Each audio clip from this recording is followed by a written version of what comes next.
de la ganancia del lazo, el lazo abierto del amplificador. Profe, Sí, querido.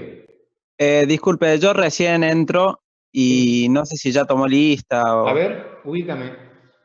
Decime quién. Gómez Pablo, Gómez Pablo, sí. sí. Estás presente ahora, está bien.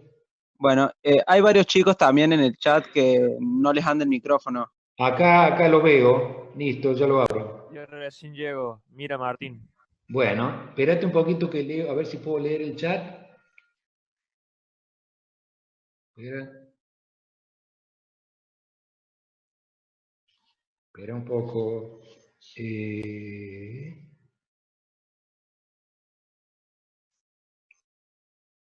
Vos sabés que no lo veo acá. No lo veo. A ver, voy a minimizar un poco. No sé quién puede estar en el chat. El chat, ¿cuál era el para chatear? Alt, ¿cuánto puede ser? H. Alt H. A ver si lo veo. No lo veo. Y acá ves, chatear al H, no lo veo. Bueno, no importa, ya les pregunto. Busto Facundo. Acá estoy. Sí, estoy viendo acá. Gómez, Collado ya está. Viladeli, Cusa. Mira, A ver, Martín. ¿cuánto? Mira, Martín. Ah, mira. Bueno, González también, profe. González. Espérate un segundito, Gómez. González Emanuel. Sí, señor. Bien, Gracias. muchas gracias. Romero Oces. Romero Laura. Oces, bien. Romero Oces, Laura. Batkov, Mariano. Batkov, Mariano. Bien, buenas noches. Buenas noches, profe. Abdala. Abdala. Abdala, ¿ya está? Sí. Juan Cruz Otero. Otero, bien. Vos sabés que... Acá está. Perfecto. ¿Quién más? Olarte. Calderón Abigail. ¿Quién? ¿Calderón? Calderón. Bien. Molins. ¿Quién? Molins, Rodrigo. Molins, acá está. ¿Quién más? ¿Alguien más? Bueno. ¿Escobar está? Una pregunta. Sí, está. Gracias. A ver, me está faltando Arce y Guadalupe, todavía no. Barrio Nuevo. Benedetti. Cian. Condorí. Coronel. Delgado. Dufo. Elizondo. Dufo sí está. ¿Eh? Dufo está. ¿Dufo? Sí, en el chat puso su apellido. Sí, porque no lo puedo abrir. No sé por qué, pero no lo puedo abrir. Bueno, después Elizondo. Después Jovet. Martínez Mario. Raceto. Rosso. También está. Rosso ¿Está? Guido. Rosso Guido, sí. Bien. Santilli. Sochi. Soria Pereira. Traverso. Y no tengo más. Como cualquier cosa. De todas formas, yo recibo un reporte de Zoom. Todas las personas que están conectadas me dan un reporte completo, entonces completo todos los datos y los transfiero acá. Cualquier cosa que falte a alguien, yo lo miro por otro lado. Bueno, voy a ver si lo puedo minimizar. A ver acá. Hola, profe, buenas noches. Acabo de entrar. Sí, Benedetti, querido. mi apellido. ¿Vos sos Benedetti? Benedetti Francisco. Así es, gracias. Gracias a vos. A ver. Bueno. Estábamos, a ver cómo puedo hacer Coronel esto. Carla acaba de poner su nombre. ¿Quién? Coronel Carla. Perfecto. Presente. Listo. Bueno, a ver. Vamos así. ¿Ahí se ve la imagen que he puesto en la pantalla? ¿Se El ve? PowerPoint, sí. Ahora sí. Bueno, entonces estuvimos hablando un poquito sobre el integrador, lo definimos perfectamente, dijimos que teníamos que colocar en paralelo con la capacidad en el circuito de realimentación, colocábamos una resistencia para que en continua y en baja frecuencia la ganancia no sea tan pero tan elevada como la ganancia de lazo abierto que presentaba el amplificador operacional, sino que se limitara a una relación de resistencia hasta una frecuencia de polo, en el cual a partir de ese punto comenzaba a integrarse. Este punto, en el caso de la ganancia de lazo abierto que tenía la configuración en función de la frecuencia, la definíamos como una ganancia, una frecuencia en la cual la ganancia es unitaria, o la definimos como una frecuencia de transición. Profe, disculpe. ¿Sí? Sí, acabo de llegar, estaban... Barrio Nuevo. Sí, Barrio Nuevo. Y también Bien. hay una chica en el chat que dice Coronel Carla que no le anda el micrófono. Sí, sí, perfecto. De todas formas, les vuelvo a repetir, yo lo miro después por el reporte de Zoom. Entonces, todas las personas que están conectadas las tengo individualizadas. Condorí Sí, perfecto, Mosier profe. acaba de ¿Quién, mandar. querida? Condorí. Condorí, perfecto.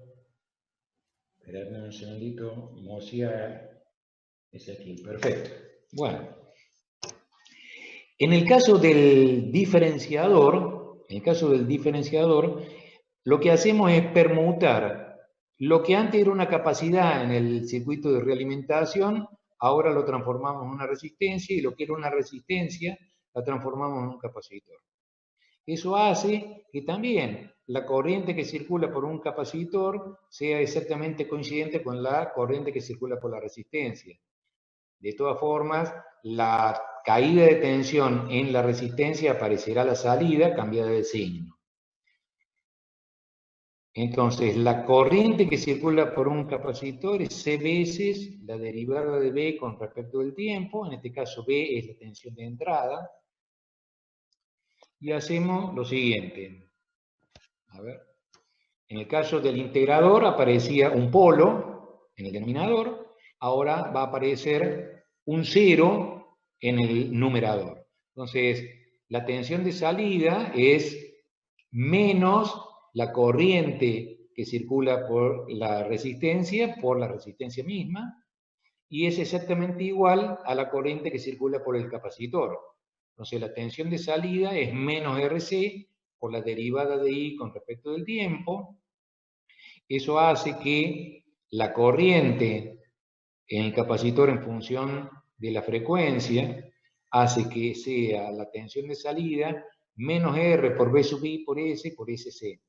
Si yo divido B sub 0 en B sub I, me queda que es RCS.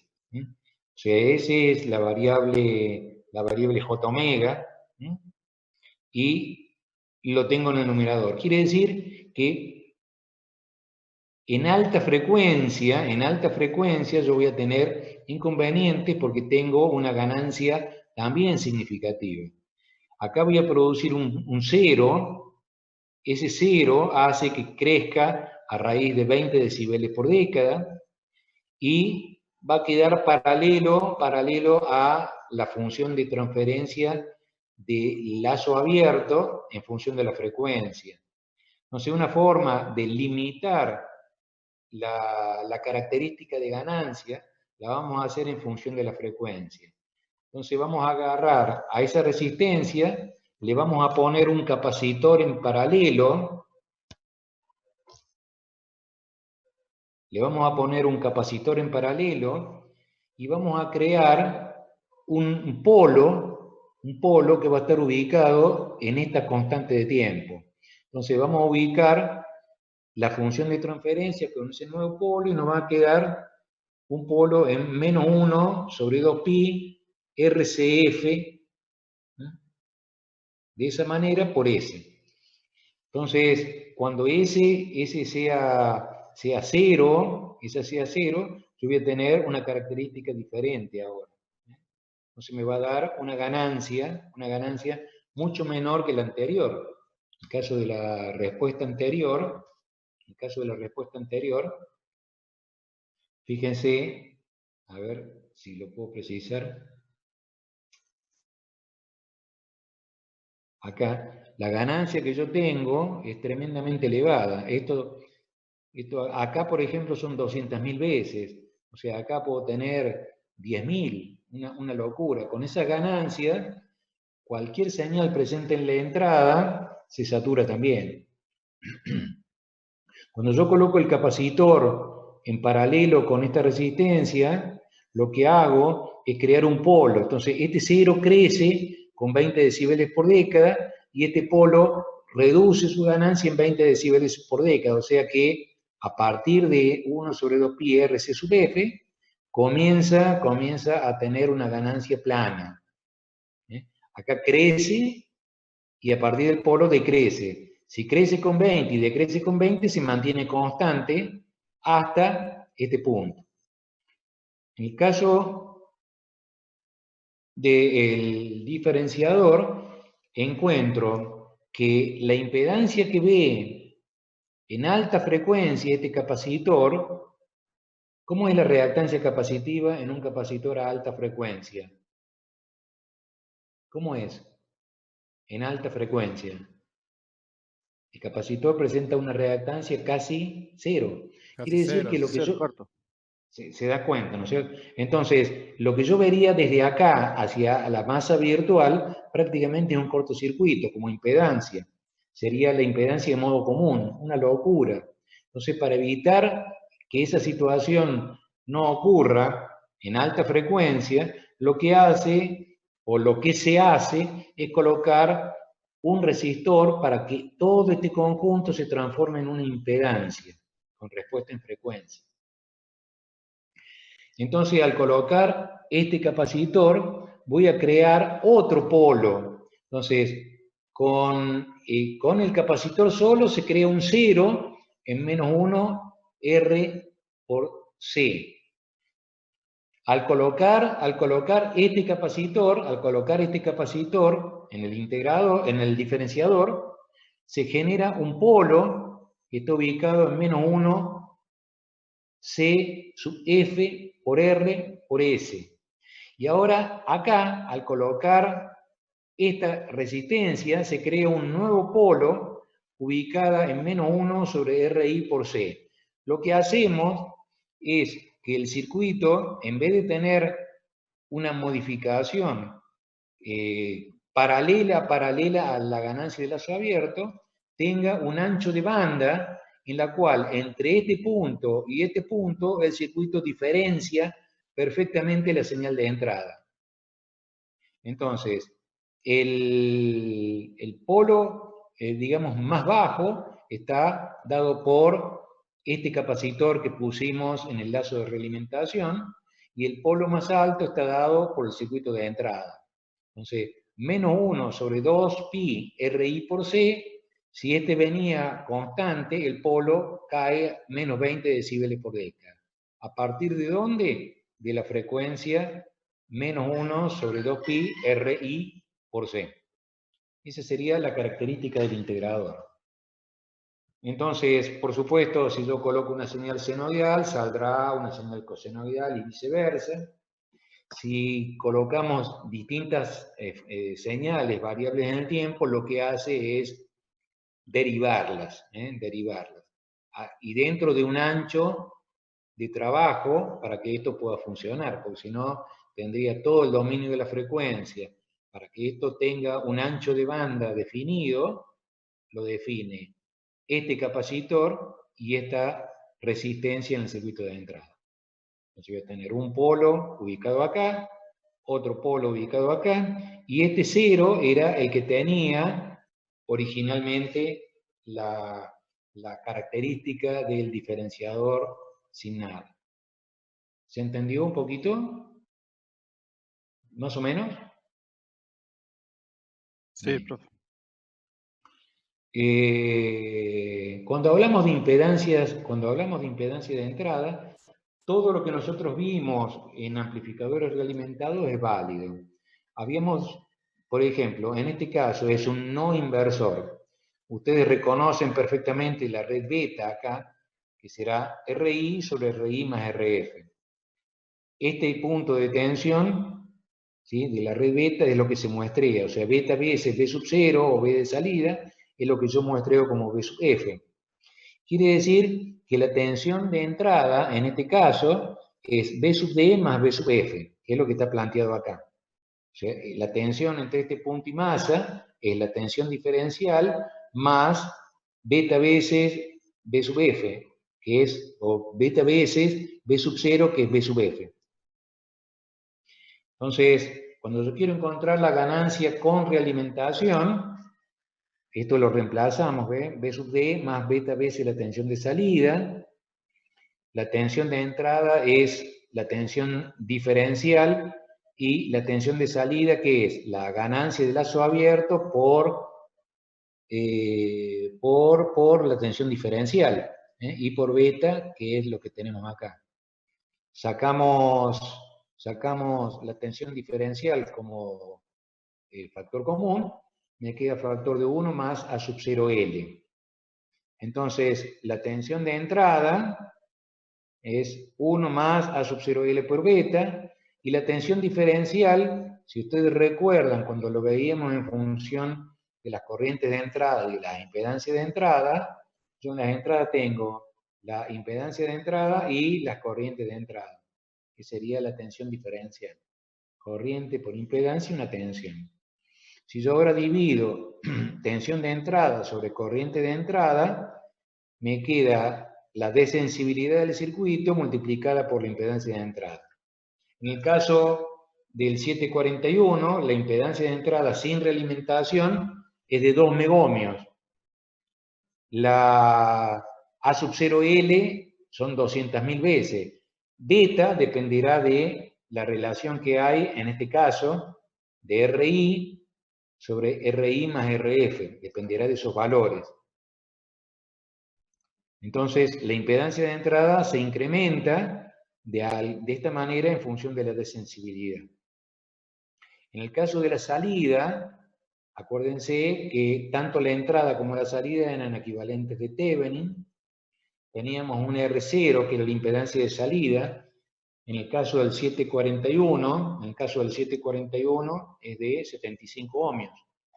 Pero al tener un muestreo de tensión, porque toma beta bit, la tensión de salida, lo que hace es que la salida se divida por la desensibilidad.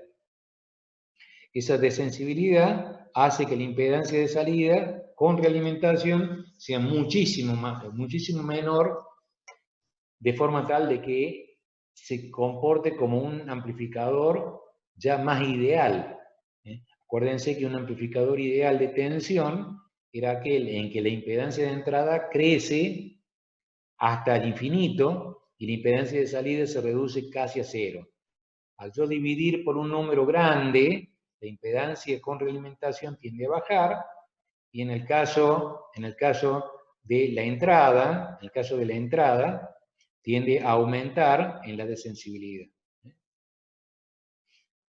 Cuando vemos el caso del seguidor de tensión, que era un caso particular del no inversor, en el cual hacíamos que la impedancia de realimentación la hacíamos un cortocircuito y la impedancia de entrada la hacíamos un circuito abierto, la red beta es prácticamente 1.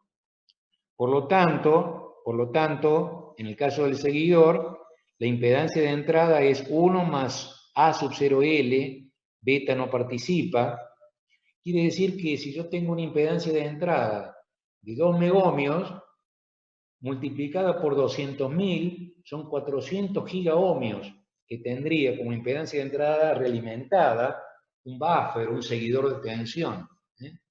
Y eso es realmente muy importante a la hora de aislar o separar una fuente de señal de una etapa amplificadora. Y en el caso de la salida, lo mismo. La impedancia de salida del operacional, dividido la de sensibilidad, que en este caso es 200.000 veces, la transforma a lo mejor en microohmios. Quiere decir que el buffer es prácticamente un amplificador casi ideal de tensión. Una muy, pero muy alta impedancia de entrada y una muy, pero muy baja impedancia de salida. Y se ve perfectamente en su desarrollo. ¿Por qué? Porque como la salida y la entrada prácticamente son las mismas, el beta, que es justamente una realimentación entre la salida y la entrada, es 1, es unitaria. En el caso del inversor, es muy simple determinar la impedancia de entrada, porque con solo fijar la resistencia de entrada que hay entre la tensión de entrada y la masa virtual, determina la impedancia de entrada. Suponiendo que la de modo común entre el terminal y masa son tan grandes como infinito. Entonces la impedancia de entrada de un inversor lo determina la resistencia RI. Quiere decir que si yo quisiera suponer que la impedancia de entrada sea de 10K, bastará con colocar RI igual a 10K para tener esa situación. ¿Se entiende lo que comento? ¿Sí? Eso es lo que estamos planteando acá. ¿Puede repetir, profe, lo último? Sí. Si ustedes lo que ven desde la entrada hacia la pata negativa del operacional es la resistencia RI que yo tengo en el circuito inversor. ¿Por qué? Porque en paralelo entre este punto y masa tengo la resistencia de modo común, que generalmente es muy elevada. Suponiendo que sea tan elevada como infinito, lo que ve un observador parado en la entrada es la resistencia RI. ¿Y qué ve para acá? Y ve algo que es infinito. Quiere decir que entre este punto y la masa virtual lo que ve es RI. Para fijar la impedancia de entrada de un inversor, basta con diseñar el valor de RI al valor que uno desea. Si yo quiero que sea de 100K la impedancia de entrada del inversor, bastará con colocar RI igual a 100K. ¿Se entendió ahora? Sí, gracias. No, por nada. Eso es lo que estamos planteando. Y la salida se va a dividir por A sub 0L beta. La salida igual que en el otro caso. En el caso del seguidor, o en el caso del no inversor, estaba dividido por una desensibilidad. En este caso va a ser A sub 0L por beta. Amplificador con realimentación. Entonces, cuando yo analizo, a ver si se ve, es esto, voy a bajar un poquito, ahí está, y voy a ir a la siguiente, ahí está. Entonces, si yo analizo el amplificador sin la realimentación, la señal de salida es la señal de entrada por A sub 1 y A sub 2, que son las dos etapas amplificadoras, más Sn por A sub 2. Quiere decir que lo que estoy diciendo es lo siguiente: si esto no está, esta señal de entrada queda multiplicada por A sub 1 y por A sub 2 y sale. Y el ruido queda multiplicado por A sub 2 y se suma y aparece en la salida. ¿Qué es lo que estamos viendo acá? SI por A sub 1 por A sub 2 más Sn por A sub 2. Si yo relaciono la señal, que es todo este término, con el ruido, que es este término, me queda que depende de la señal de entrada y depende de la amplificación del amplificador 1, esta relación. Cuando yo amplifico ahora con el amplificador realimentado, vamos a ver qué pasa, tengo una señal de error, que es la diferencia entre la señal de entrada y la señal de realimentación. Esa señal de error se va a multiplicar por A sub 1, por A sub 2, fíjense cómo va a quedar, y le vamos a sumar A sub 2 por Sn. Como la señal de error es a diferencia con respecto a SF, y SF es beta veces S sub 0, si yo reemplazo S sub 0 me va a quedar A sub 1 por A sub 2 por SI menos beta S sub 0 más A sub 2 por Sn. Ahora, todo esto que contiene S sub 0 lo saco como factor común y me va a quedar igual a A sub 1, A sub 2 SI más A sub 2 Sn. Entonces, S sub 0 me va a quedar todo este término dividido de la desensibilidad y todo este término dividido de la desensibilidad, que es lo que tengo acá. Si yo hago la relación de señal más ruido sobre ruido, fíjense que me queda igual que si no tuviera realimentación. Como se ve, la relación señal a ruido es la misma, con o sin realimentación. Quiere decir que los ruidos internos, ¿sí? Los ruidos internos aparecen en la salida y el amplificador, por la misma relación de rechazo, tiende a minimizarlo. Pero no hay gran diferencia entre con realimentación y sin realimentación para los ruidos internos. Cuando los ruidos están en la entrada o están en la salida, se pueden observar distintas características. Si el ruido está en la entrada, fíjense, si yo no tengo realimentación, voy a tener en la entrada Sn más Si por A, que se va a reflejar a la salida.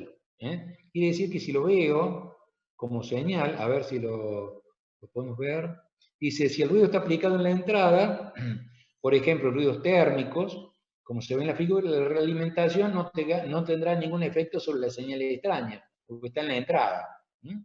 Y si está en la salida, fíjense lo que pasa.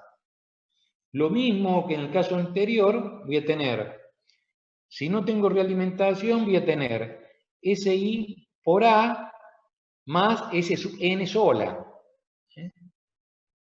Eso es lo que tendría acá. Y cuando yo realimento, lo que voy a hacer es dividirlo por 1 más A por beta. Y la relación señal más ruido sobre ruido es la misma que tendría en el caso del ruido interno. Entonces, el efecto apreciable de la realimentación a la salida es una atenuación en la distorsión en un factor 1 más A por beta en los términos que realmente distorsionan. ¿Cuándo distorsiona un amplificador? Cualquiera. Cuando hay una no correspondencia entre la salida y la entrada, o sea, no guarda una relación lineal. Cuando yo pongo una señal y el amplificador tiene una no proporcionalidad entre la salida y la entrada, se generan a la salida componentes que son indeseadas. Mientras más alineal sea el amplificador, más componentes arroja a la salida. Pero en el caso del amplificador realimentado se van a ver divididas por la desensibilidad, esas componentes armónicas o componentes indeseadas. Eso es lo que se muestra acá. La distorsión está siempre dividida por la desensibilidad para la misma señal de salida. ¿Se entendió un poquito? Profe, esto de relación señal-ruido es para todos los amplificadores realimentados, En ¿no? general. Claro. Porque vos podés tener los ruidos internos propios del movimiento, el calentamiento del mismo componente. Suponete un resistor de carbón, el ruido de la granalla de carbón aparece con la temperatura, se agitan y aparecen en forma de ruidos, que son funciones de la frecuencia. O sea, los ruidos guardan relación, según la naturaleza del ruido, guardan relación a veces con el espectro de frecuencia. Algunos tienen un componente continuo desde 0 hasta el infinito, otros están localizados en un espectro de frecuencia, y bueno, Todas esas situaciones hacen que aparezcan componentes que son indeseadas. La realimentación lo que hace es hacer que esas componentes indeseadas sean divididas por la desensibilidad. ¿Se entiende lo que estamos planteando? Eso es válido para un transistor de cualquier naturaleza, un conjunto de transistores o un amplificador operacional o lo que fuese, ¿no? Esto es válido. A ver si tengo algo más. Bueno, esto sería hasta acá la parte del amplificador. Voy a buscar lo que continúa. Profe, una duda. Sí. Cuando hablo del el ruido interno del Ruido operacional, del amplificador, sí, ¿por qué no se considera también? Ruido de los componentes. Los sí, componentes, pero sí. No, yo hablo ¿Cuál es tu de pregunta? cuando hizo el análisis, habla de que el ruido interno se multiplica por A sub 2, pero ¿por qué no se tiene en cuenta también el A sub 1? Acá lo vemos, mira. Más arriba. Claro, acá. Fíjate Ahí. que el ruido ataca, como está en esta parte, el ruido está multiplicado solamente por A sub 2. Y Sí, sale. ¿y por qué no se considera otro ruido que esté antes de A sub 1? No, porque es un caso particular, es un análisis particular. Ah, bien, Porque listo. el otro caso lo pusimos en la entrada. En la entrada la realimentación no trabaja, está en la entrada. Claro. ¿Te ubicás? Y Sí, el otro sí. caso está en la salida. Le hemos puesto 3, como para que vean realmente cómo se hace el análisis de ruidos en un circuito sin realimentar y un circuito con realimentación. Perfecto. Entonces, si yo mejoro la señal de entrada y mejoro, por ejemplo, la ganancia de un amplificador, puedo mejorar la relación señal a ruido. Pero no lo puedo mejorar incrementando mucho la ganancia o disminuyendo las componentes porque entra a distorsionar. Entonces, todo guarda relación. Pero el análisis que está planteándose acá está, en este caso, en el medio, ¿ves? Entre dos etapas amplificadoras. Suponete que acá no pasa absolutamente nada, pero acá se incorpora el ruido y lo amplifica. La relación entre la señal y el ruido, siempre tiene que ser mejor que un número. En el caso de los receptores, mejor que 6 decibeles. Si fuera 10, sería mucho mejor, si fuera 15, mucho mejor, si fuera 20, mucho mejor, pero el mínimo son 6 decibeles. Entonces, esa sería una especificación. Por debajo de ese valor, la señal está enmascarada por ruidos. ¿Qué tipo de ruido? Bueno, habrá que analizarlo en un analizador de espectro. Dentro de qué espectro de frecuencia es la naturaleza del ruido. ¿Se entiende? Sí. Perfecto. Entonces, esto yo lo voy a ver acá. Voy a hacer, a ver si tengo, a ver si puedo dejar de compartir. A ver acá. Un Alt S, a ver acá. Si puedo, voy a compartir esto y voy a colocar lineales. Lo voy a abrir. Y esto es lo que quiero compartir ahora. A ver si lo puedo compartir. No, ¿ahí ven algo? ¿Ahí ven algo o no? No. ¿Nada? A ver si lo tengo. ¿Dónde puede estar eso? Acá. ¿Ahora sí? ¿Ahí lo ven? Sí. Ahora sí. Entonces, la unidad 2, ya terminamos. O sea, hicimos la unidad 1, la unidad 2, y ahora vienen las aplicaciones. Vamos a ver aplicaciones con amplificadores operacionales. Una de las aplicaciones es un integrador sumador, por ejemplo. Un integrador sumador. Quiere decir que nosotros habíamos visto hasta acá, con una resistencia en la entrada y un capacitor de realimentación que salía en la entrada, decíamos que se integraba.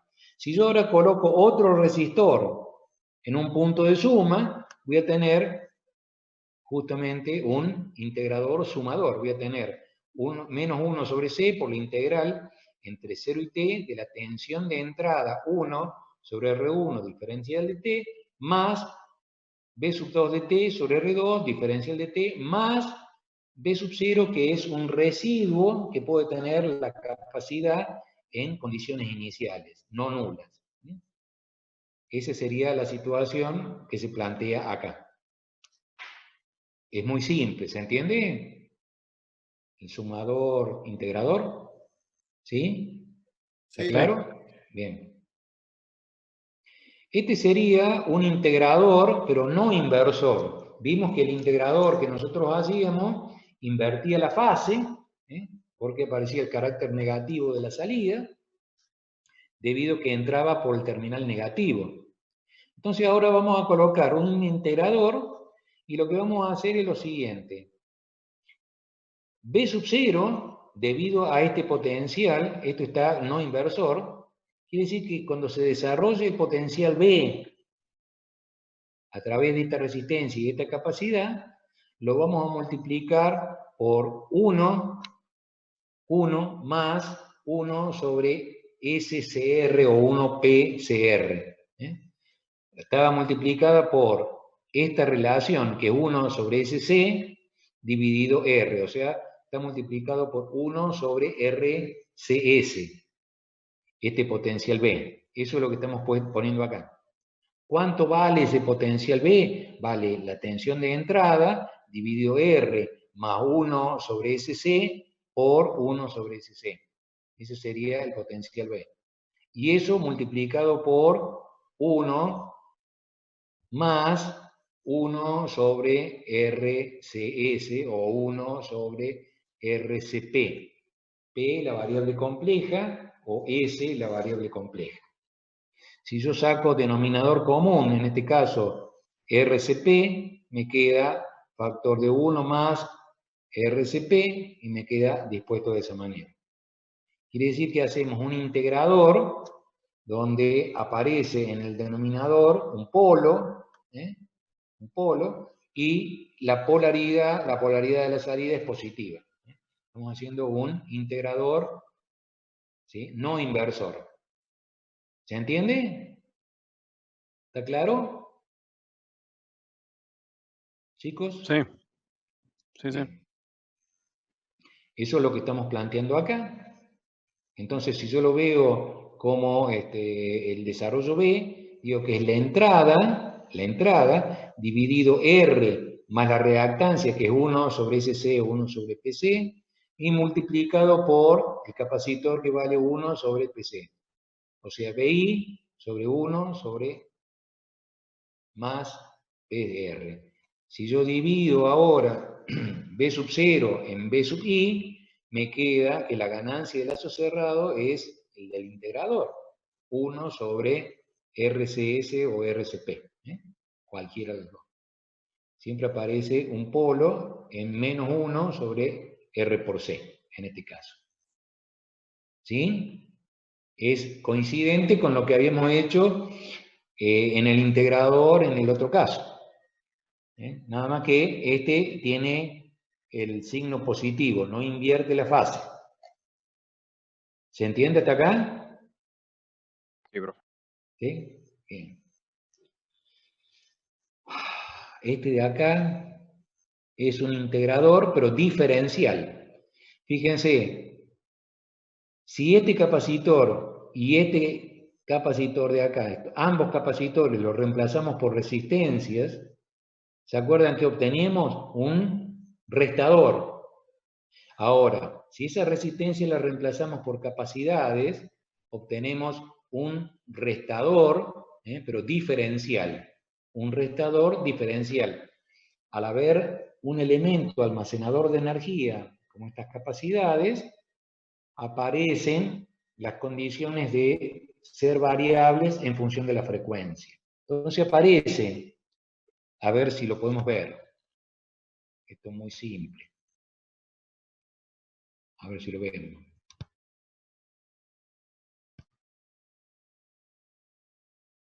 tiene que aparecer B sub 2 menos B sub 1, y como esto es un diferenciador,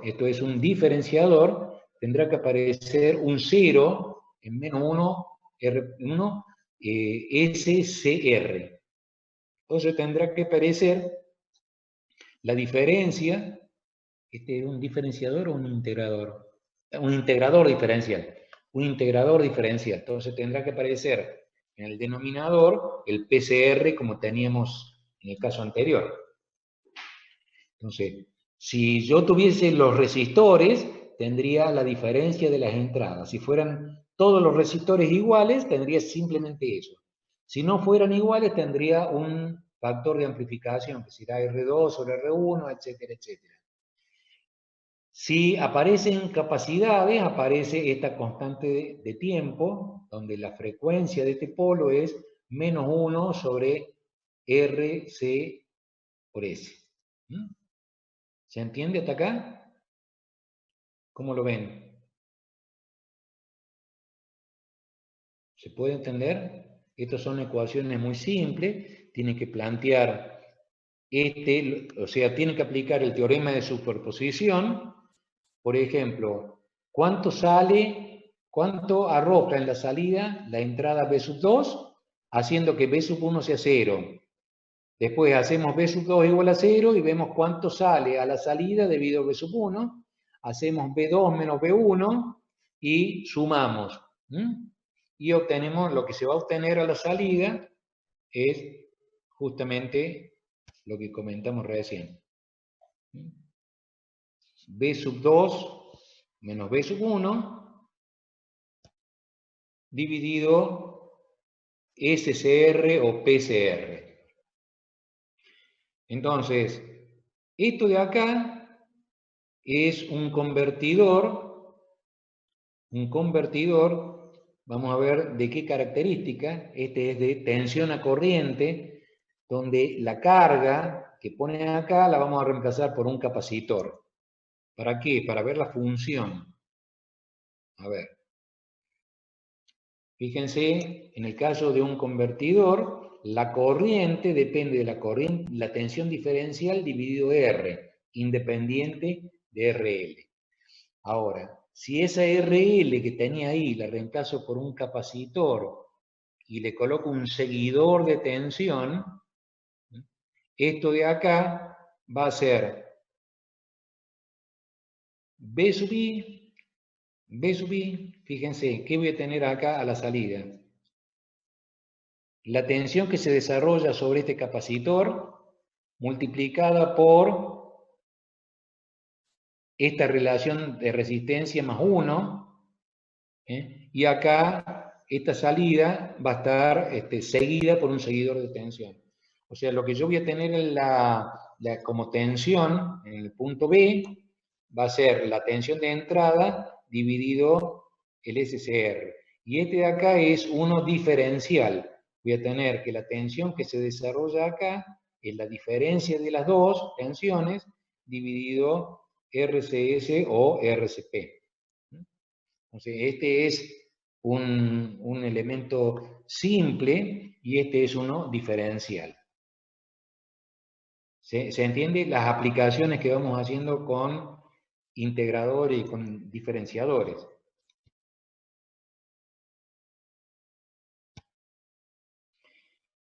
Esto de acá que yo les mostraba es un convertidor de corriente, de tensión a corriente. O sea, la corriente que se genera es independiente de la carga y depende de la tensión y de una resistencia de circuito. No depende de la carga.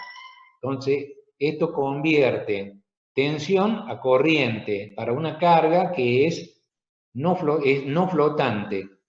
Una carga flotante sería algo que está dentro de parte del circuito. Una carga no flotante como esta es una carga con respecto a masa. Cuando yo entro a desarrollar los análisis de corriente, la corriente I sub 1 es igual a la corriente I sub 2. La corriente I sub 3, la corriente I sub 4 y la corriente I sub L hacen que la corriente I sub 3 es igual a la I sub 4 más I sub L. La corriente que entra es igual a la corriente que sale. Entonces se analiza. ¿Cuánto vale la corriente I sub 1? Vale B sub E menos B sub X sobre R1. ¿Cuánto vale la corriente I sub 2? B sub X menos B sub I dividido R2. ¿Cuánto vale la corriente I sub 3? B sub I menos B sub X sobre R3. ¿Cuánto vale la corriente I sub L? Vale B sub X dividido RL. ¿Cuánto vale la corriente I sub 4? B sub X dividido R4. Empiezan a componer y a reemplazar. Cuando uno reemplaza y dice que las resistencias R3 y R4 son 0, este término se anula. Entonces la corriente de circuito depende de las entradas, B sub E, y de las resistencias. Si yo digo que estas resistencias son iguales, y digo que una de estas resistencias es R3 o R4, me queda, por ejemplo, que la corriente de carga depende de B sub E y de una resistencia que no tiene nada que ver con la carga. Por lo tanto, la corriente que circula por la carga será de 10 mA si pongo 100K, si pongo 50K, 47K, por eso lo llamamos un convertidor de corriente debido a la tensión de entrada. Convierte corriente en función de la tensión de entrada.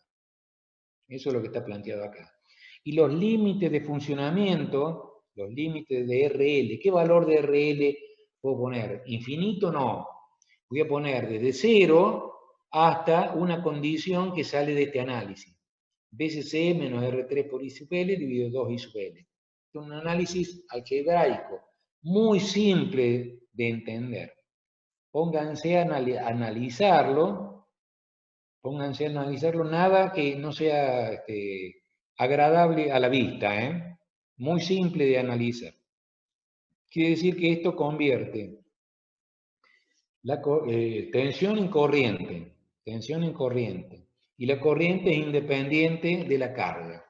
Eso es lo que estamos observando hasta acá.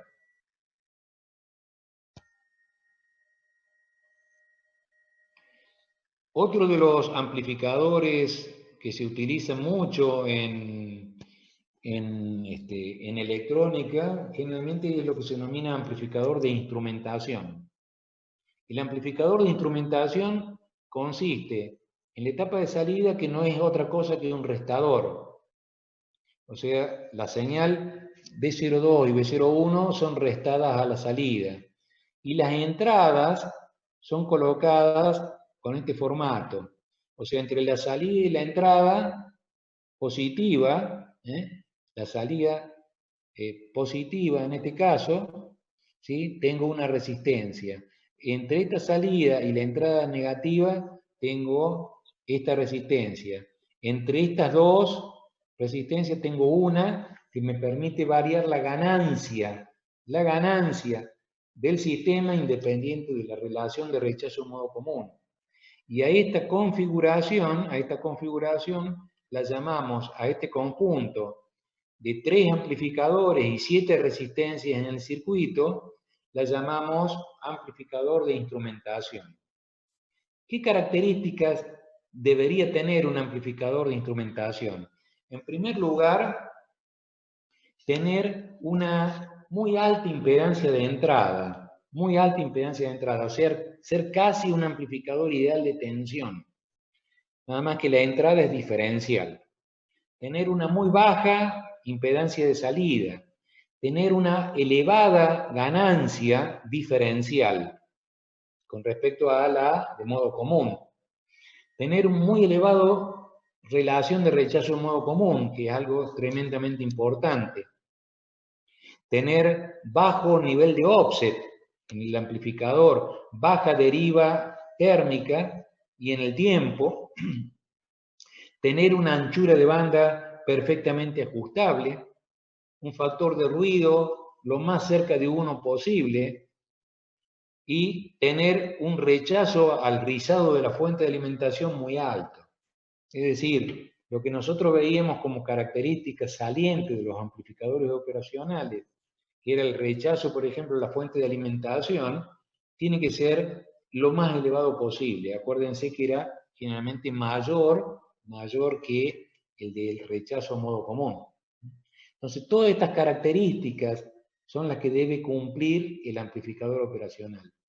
¿Y dónde va a funcionar? En ambientes tremendamente hostiles, donde el ruido es tremendamente grande.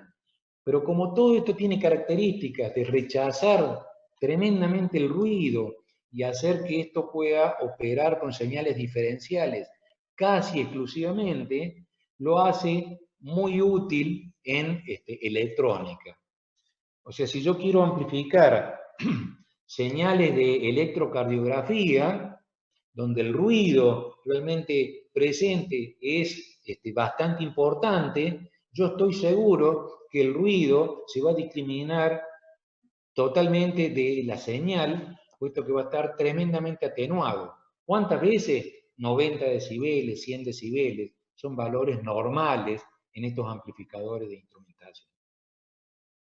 ¿Qué característica tiene este amplificador?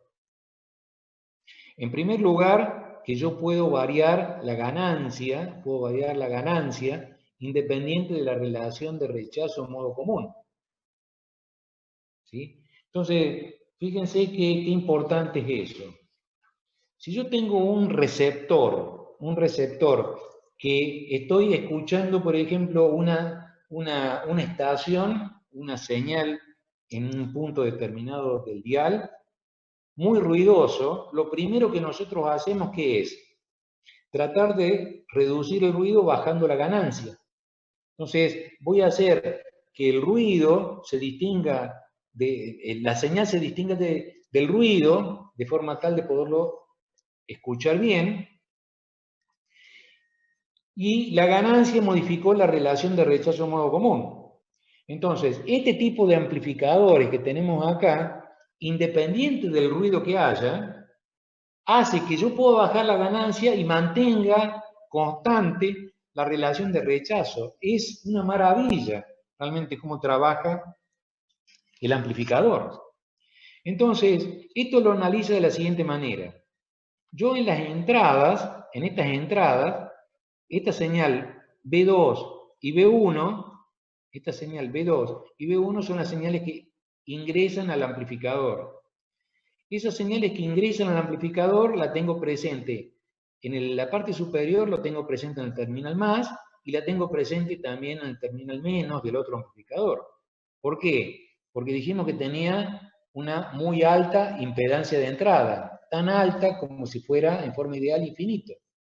Quiere decir que este potencial es igual a este potencial. Por lo tanto, esa señal B2 aparece acá y esa señal B1 aparece acá. Pero si yo digo que B1 es mayor que B2, circulará una corriente por toda esta malla. La corriente sobre RA será B1 menos B2 sobre RA. ¿Sí? Y de esa manera, fíjense, lo que estamos diciendo es lo siguiente. La corriente que circula por el divisor será B1 menos B2 sobre RA. La caída de tensión en la resistencia será I por R. Quiere decir que la corriente, como en un circuito serie, es la misma. O sea, esta corriente I por R me da una caída B sub R. Entonces, esta tensión menos esta caída me da este punto. Esta tensión menos esta caída me da este punto. O sea que yo pongo B01 en función de B sub 1 y B02 en función de B sub 2. Cuando en estas entradas, como esto es un restador, esas entradas se restan, si son todos los resistores iguales, aparece a la salida la ganancia del lazo cerrado multiplicado por la diferencia de estas dos señales de entrada. O sea, lo que aparece a la salida, a ver si se ve un poquito más grande, lo que aparece a la salida es B01 menos B02, B01 porque es mayor B1 que B2, B1 menos B2, más 2BR. Si saco BR, que vale R sobre RA, B1 menos B2, me queda B1 menos B2, factor de 1 más 2R sobre RA. Quiere decir que todo este término que ustedes ven acá es la ganancia de lazo cerrado. Es la ganancia de lazo cerrado del amplificador. A ver si tengo valores. A ver si yo tengo valores acá. En este caso no. Pero supónganse que R valga 10K. R valga 10K. Si R vale 10K, ¿cuánto vale la ganancia de lazo cerrado acá, a la salida? Miren, y bueno, vale 20K y supónganse que esto valga 1K. 20K sobre 1K me da 20, más 1, 21. La ganancia de lazo cerrado es 21. Y yo puedo variar la ganancia. Entonces lo que varía, al variar RA, varío la ganancia de lazo cerrado de ese circuito. Entonces yo puedo variar la ganancia de lazo cerrado sin ningún tipo de problema. Esto es fijo y RA es variable. Entonces esta relación va a ir variando. Y yo puedo tener la salida en función de la ganancia y de la diferencia de entradas correspondientes. Con todo eso que comentaba, una alta relación de rechazo modo común, puede haber ruido, puede haber un ambiente tremendamente hostil de ruido, y a la salida solamente sale la ganancia de lazo cerrado que amplifica el modo diferencial solamente. El modo común no lo amplifica, porque está fuertemente atenuado. ¿Se puede entender? Son 3 pasos que dan origen a esta expresión. Ese es el análisis que yo tengo en la parte de este circuito. Analizo, digo que B sub 1 es mayor que B sub 2, y a partir de ahí digo que este punto es B sub 1, que este punto es B sub 2, que la corriente que circula por acá es la diferencia de cierta tensión dividido RA, acá se crea una caída de tensión, acá se crea una caída de tensión, y este punto, al ser más alto, la corriente tiene este sentido, entonces este es más bajo, este es más bajo y este es más bajo. Entonces una va a tener un carácter con respecto a la caída de tensión en las resistencias R, una va a ser positiva y la otra va a ser más negativa. Eso es lo que estamos observando ahí.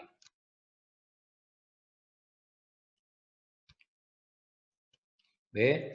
Digo que B01 es la suma con B sub R y B02 es B2 menos B sub R.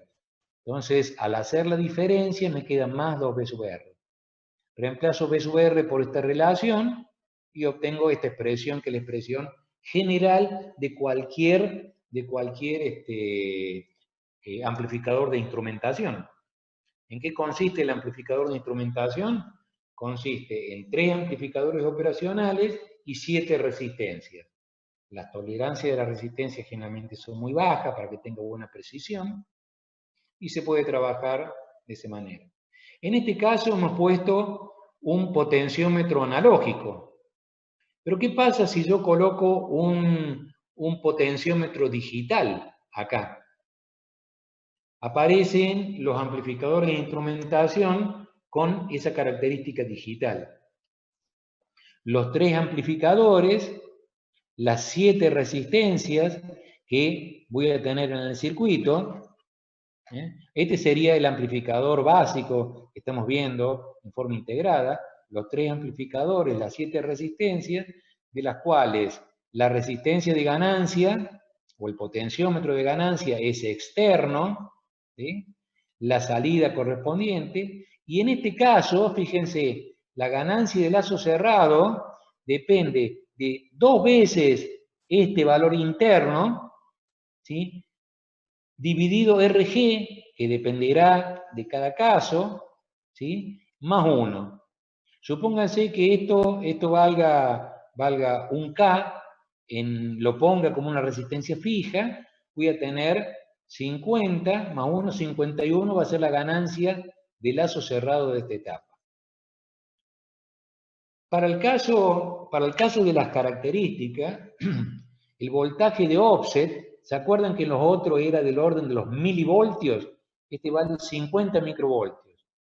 El corrimiento térmico, 0,25 microvoltios por grado. Las corrientes de polarización, 2 nanoamperes. El rechazo, el modo de rechazo, la relación de rechazo modo común, 115 dB mínimo. Quiere decir que bajo condiciones de señal tremendamente bajas y los ruidos importantes, hace que el ruido se atenúe 115 decibeles, que es importante. Tienen protecciones de sobrevoltajes, el circuito de entrada, miren. En este caso tienen protecciones, pueden llevar las entradas hasta 40 voltios, de forma tal de que esto a lo mejor trabaja con 15, internamente. Tiene protecciones de sobretensión. Y tiene un amplio margen para variar la tensión de alimentación desde 2,25 a 18 más menos. Los puntos de polarizaciones son bajos y bueno, vienen encapsulados plásticos y por supuesto para tratamiento superficial. O sea, son amplificadores tremendamente útiles en electrónica. Hay uno que no recuerdo, creo que era el 114, no recuerdo bien, acá. Estos son con resistencias, resistencias con un circuito digital. Entonces, las combinaciones hacen que la resistencia del circuito varíe, pero con un comando digital. Tiene todo exactamente igual y puedo controlar distintos valores. Acá, por ejemplo, una programación digital que modifique la ganancia. Para el PGA 204, la ganancia la puedo, como tiene 4 combinaciones, la puedo modificar 1, 10, 100 y 1000 voltios por voltio. Para el PGA 205, PD programable, ¿no? Lo puedo modificar 1, 2, 4, 8 voltios por voltio. Depende de cada caso en particular. Pero todos tienen las características de que los niveles de errores son tremendamente bajos. Niveles de voltaje de offset, 50 microvoltios. Corrimientos del offset, 0,25 microvoltios por grado. Corrientes de polarización, si se acuerdan ustedes, eran el orden de los miliamperes. Eran 2 nanoamperes, la corriente de polarización 5,2 miliamperes, y por supuesto el requerimiento de las funciones lógicas correspondientes. En este caso viene con un encapsulado plástico de 16 pines. Entonces, eso que vemos acá, acá tienen los 16 pines correspondientes, los ajustes, las tensiones de offset. Yo puedo controlar absolutamente todo y sobre todo esta parte. Esta parte la controlo digitalmente. Que según una versión u otra versión, puedo variar la ganancia en valores prácticamente por 10 o por 100 de uno de ellos, ¿no? 1, 2, 4 y 8, este tiene 1, 10, 100 y 1000, que es importantísimo. ¿Se puede entender hasta acá, chicos? ¿Cómo lo ven? Muy bien, profe. Sí, profe. Se puede aclarar si no entienden algo. De todas formas, todo esto yo se los he subido, así que tienen para releerlo. Esto está en la unidad temática número 7, donde están las aplicaciones. Todas las aplicaciones están ahí. A ver si tengo... Bueno, estos son los convertidores. Ustedes saben que tengo convertidores de tensión a corriente, de corriente a tensión, puedo tener generadores de corriente constante, en función de la utilización. En este caso, vamos a tener una fuente de corriente controlada por tensión. Una fuente de corriente controlada por tensión.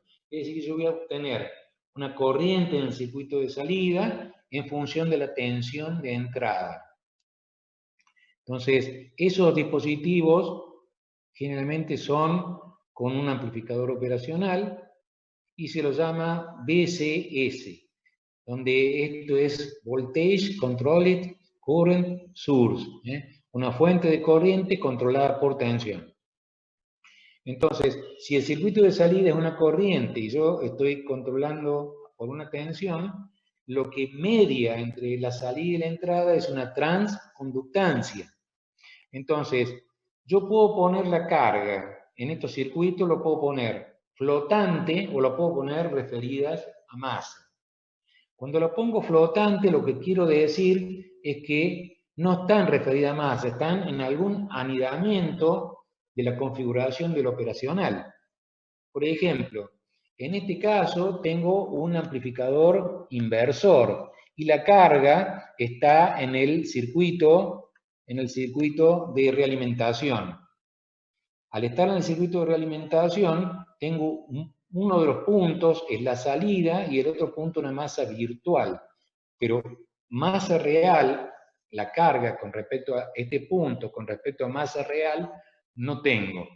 Tengo la masa virtual debido a la alta impedancia del circuito de entrada.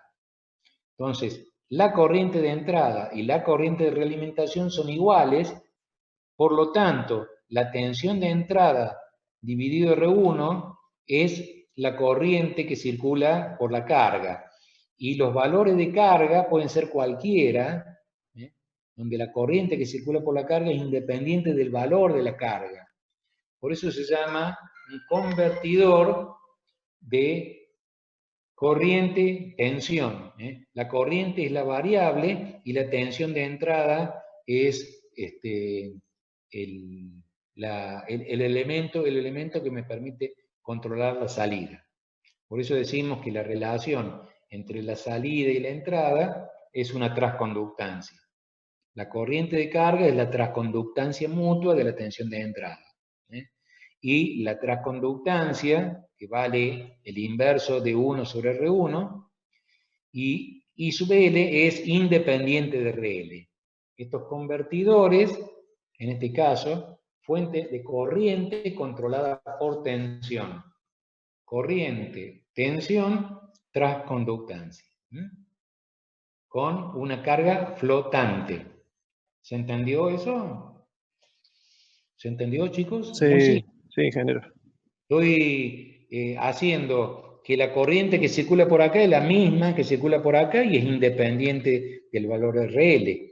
La corriente que circula por acá es esta, o sea, como esta corriente depende de esta relación entrada sobre resistencia, la corriente que circula por acá es independiente de la RL que yo instalé ahí.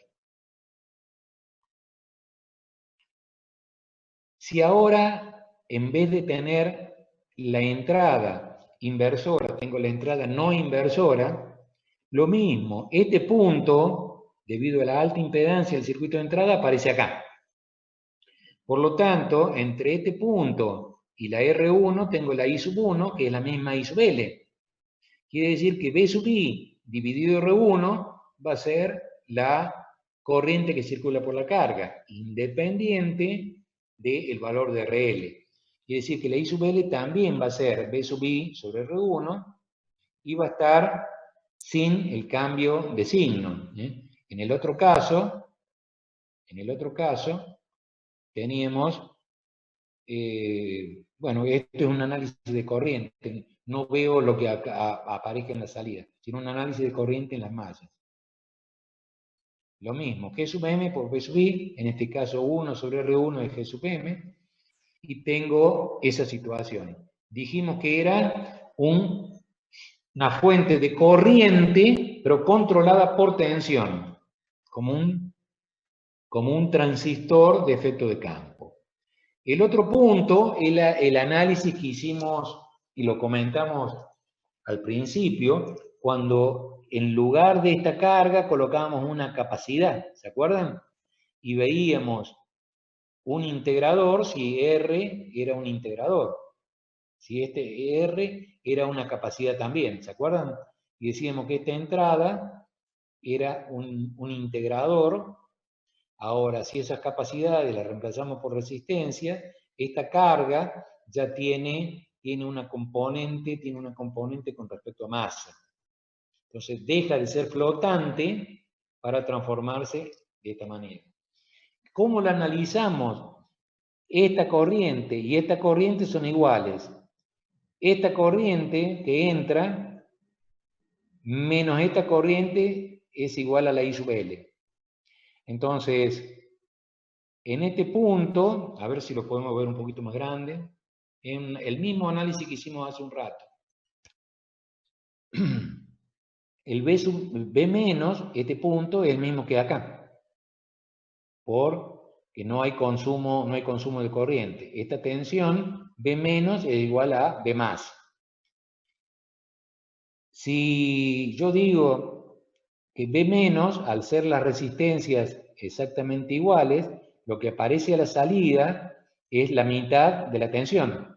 O sea, B0 sobre 2 es lo que aparece a la salida, porque estos resistores son iguales. O sea, este punto es este punto de acá. B menos vale B0 sobre 2. Esta corriente I sub 1 vale, ¿cuánto? ¿Cuánto vale?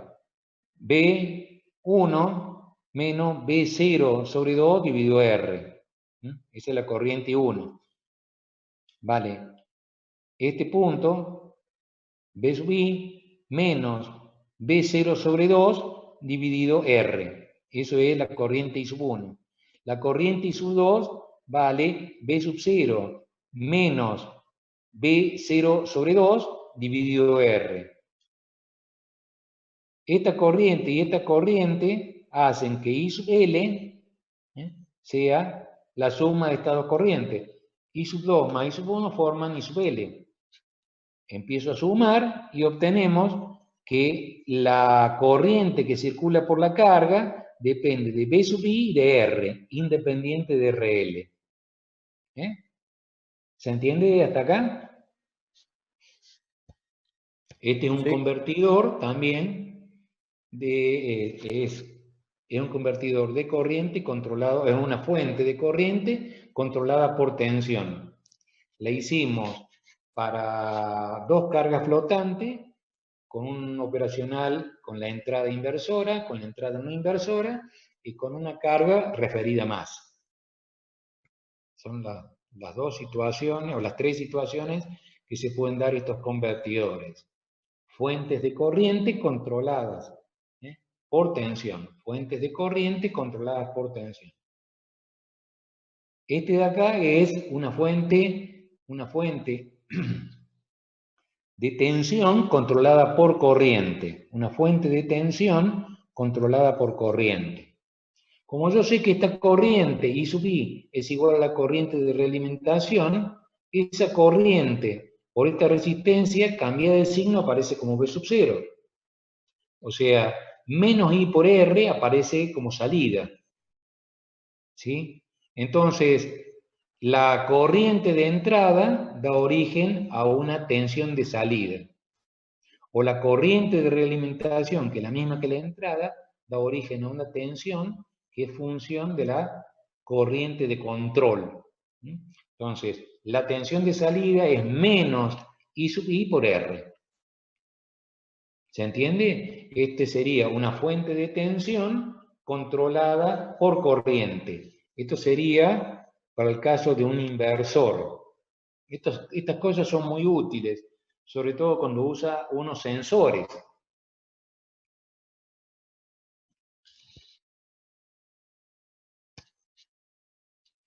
Quiere decir, dice, a ver si estamos hablando de lo mismo, este sería una fuente de corriente controlada por corriente. Este sería otro caso. Entonces, una fuente de corriente controlada por corriente. Yo digo que esta corriente I sub 1 es la corriente por la carga, que es esta. Entonces, decimos que, como lo pongo, a ver si lo podemos ver un poquito más grande, la corriente I, ¿sí?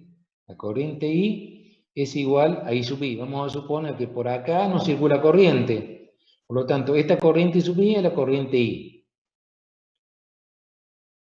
Estamos diciendo que B menos,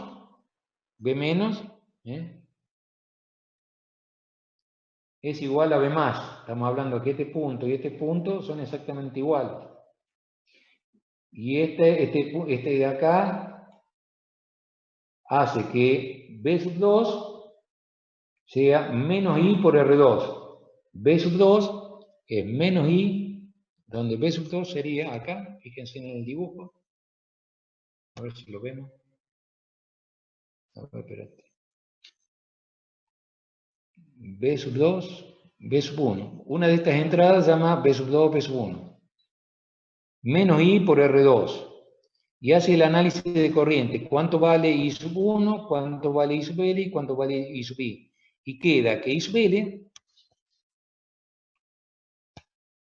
depende de la corriente de entrada I sub I por la ganancia de lazo cerrado, que vale 1 más R2 sobre R1. O sea, no depende de la carga, la I sub L, sino que depende de 1 más R2 sobre R1.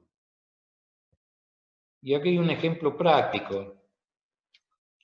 Supónganse que esto es un miliamperímetro que tiene una determinada resistencia en Shunt de 150 ohmios y tengo esto. Dice el ejemplo de utilización. Se desea medir una corriente desconocida, no sé qué corriente tiene acá, conociendo lo que mide este instrumento, cuyo rango es entre 0 y 1 miliampere. I sub X, cuyo rango es entre 0 y 1 miliampere. Empleando un galvanómetro poco sensible que requiere 10 miliamperes para la deflexión a plena escala. Y acá te da cuánto es la corriente que circula por la carga. Es 1 más 9 dividido 1K, sería 9 más 1, 10, que es lo que tenemos acá. Quiere decir que esto es 1 miliampere. Esto efectivamente es 1 miliampere. Esto es 1 miliampere. Y haciendo el análisis, yo sé que la corriente que circula por acá es 1 más esta resistencia dividido esta resistencia más 1. Entonces, teniendo esto y midiéndolo, yo puedo deducir qué valor de corriente es la que tengo aplicada en la entrada inversora. Esa sería una aplicación muy simple de este convertidor, que es una fuente de corriente controlada por corriente. Este análisis lo mismo, es muy simple. Acá no sé si lo logran ver. Lo logran ver, está haciendo el análisis de la corriente I sub 1, que es 0 menos, este valor es el B sub 2, dividido R1. La I sub L es lo mismo, I sub 1 más I, el valor esto más esto contribuye en este punto, y vale I sub 1 dividido R2 sobre R1 más I sub I. Es un análisis de nudos muy simple. Conclusión, le queda que la corriente de carga es la corriente de entrada multiplicada por una ganancia, como si fuera un transistor. O sea, la salida del transistor es controlada por otra corriente. ¿Cuánto vale la corriente si yo conozco la corriente de salida? Sería el caso que estamos planteando acá. ¿Se puede entender, chicos? ¿Cómo lo ven? Cuando vayan a los PowerPoint, traten de hacer las deducciones que son muy simples, para poderlo entender. ¿Se puede entender de acá? ¿Cómo lo ven? Chicos, escucho, Hola. Bien, profe. Escucho, ¿se entiende, no es cierto? Esto Sí, está clarito. Trátenlo de hacer esto. Imagínense un transistor, que estoy midiendo la corriente de colector. Como yo sé el beta, que el beta me lo da esta relación acá, la corriente de entrada la deduzco. Entonces, este es un amplificador de corriente controlado por corriente, Entonces, lo que estamos planteando en las mallas del circuito anterior es este. Esto es un convertidor de corriente en corriente, pero tiene distintos niveles de corriente. Una fuente de corriente controlada por corriente. ¿Se puede entender? Estamos más o menos en horario. Alguien que haya llegado un poquito más tarde, o haya abierto un poquito más tarde, o se haya comunicado un poquito más tarde, el grupo. Yo, profe. ¿Quién puede ser? Doria. ¿Doria? Sí. Doria Pereira. Bueno. Muy bien. ¿Algún otro? ¿Están todos?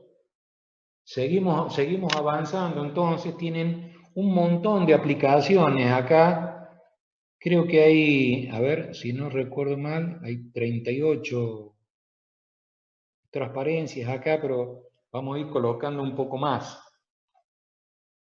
Vamos a ver amplificadores logarítmicos, antilogarítmicos, vamos a ver todo lo que sea convertidores, comparadores. Hay un montón, pero un montón de aplicaciones y las vamos a ir desarrollando. La vamos a ir desarrollando y la vamos a ir presentando de alguna manera. Así que la sugerencia mía es que vayan leyendo un poquito la parte de las aplicaciones que estamos presentando y en el próximo encuentro vamos a ir planteando el resto de las aplicaciones, que son un montón. Multiplicadores analógicos también es otra aplicación, que hay muchísimas cosas para hacer ahí. Ahí vamos a sacar raíz cuadrada, vamos a elevar al cuadrado, vamos a modular, vamos a dividir por un valor. Vamos a hacer un montón de aplicaciones para que ustedes puedan realizar funciones analógicas con amplificadores en configuraciones lineales, que es realmente muy importante. ¿Alguna pregunta? ¿Algo que quieran consultar antes de cerrar? ¿Qué les parece? ¿Se entiende? ¿Alguna duda, pregunta en particular? Bueno. Ninguna, profe. Bueno, chicos, como siempre les digo, un gusto que hayan venido. Nos encontramos la semana que viene, si Dios quiere, en el mismo Vaticanal. Perfecto, profe. Muchísimas gracias. Que anden muy bien. Bien, hasta luego. Hasta luego. Nos Que anden vemos. bien. Nos vemos. Chao, saludos. Saludos.